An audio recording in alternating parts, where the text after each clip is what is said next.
ازيكم يا بنات يا حلوين، اخباركم ايه؟ عاملين ايه؟ جايبه لكم النهارده مفاجاه، حاجه كده شويه اكسسوارات شغل هاند ميد. والحلو بقى في الموضوع ان اللي عامله الشغل ده بنوته صغيره في اولى اعدادي، ما شاء الله ما شاء الله، الله يبارك فيها.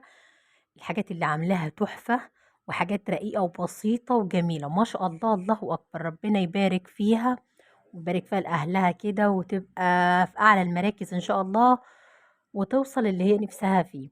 يعني الميزة في الموضوع إن هي عاملة شغل جميل جدا وبسيط وحلو، وفي نفس الوقت يعني قالت تستغل وقتها في الأجازة. يعني يا ريت كل بناتنا الحلوين تفكر تعمل حاجة زي كده، وتفكر تعمل حاجة مفيدة وتستغل وقتها، بدل ما احنا بالليل ونهار ماسكين التليفونات.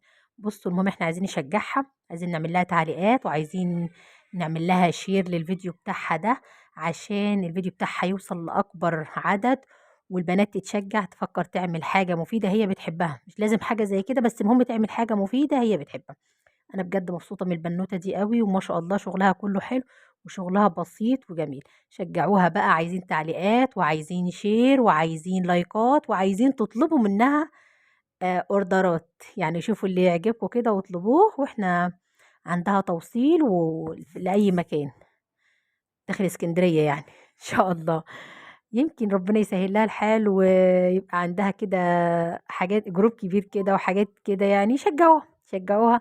احنا عندنا بناتنا زيها، وان شاء الله ربنا يبارك فيها ويسعدها كده ويسهل لها الحال. وقولوا لي ايه رأيكم في التعليقات في الشغل بتاعها، وايه اللي عجبكم، وايه لو في حاجة عايزين تغيروها، لو في حاجة انتوا رأيكم ان انتوا عايزينها تعملها، قولوا برضو، واحنا هنوصل لها الرسالة.